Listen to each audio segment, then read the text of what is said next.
Tous ceux qui sont conduits par l'Esprit de Dieu sont fils de Dieu. Romains 8, 14. En toute chose, et même dans chaque parole que nous disons, nous devons être gouvernés par le Saint-Esprit. Quelques-uns disent qu'ils ont reçu le Saint-Esprit. Mais lorsque vous leur demandez comment ils découvrent la volonté de Dieu, ils sont incapables de vous donner une réponse. Vous découvrirez qu'ils sont gouvernés par leurs sentiments et leurs désirs. Ils ne peuvent attester leurs conclusions par la parole de Dieu. Il nous est dit dans Romains 12, 2, discerner ou éprouver quelle est la volonté de Dieu, ce qui est bon, agréable et parfait.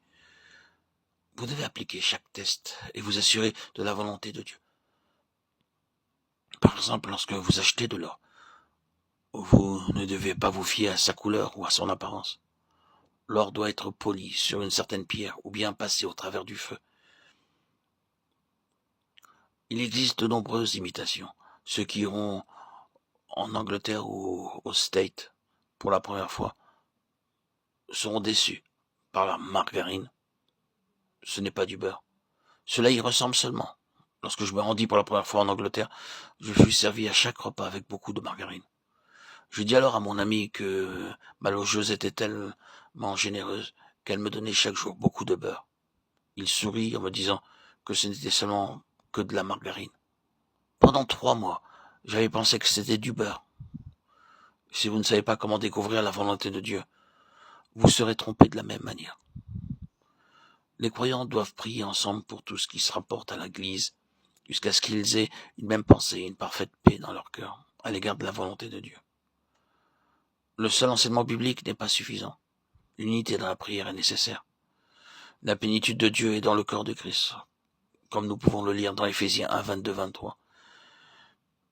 Il a tout mis sous ses pieds, et il l'a donné pour chef suprême à l'Église, qui est son corps, la plénitude de celui qui remplit tout en tous. Certains croyants se rassemblent uniquement le dimanche, mais ne vont pas aux réunions de prière.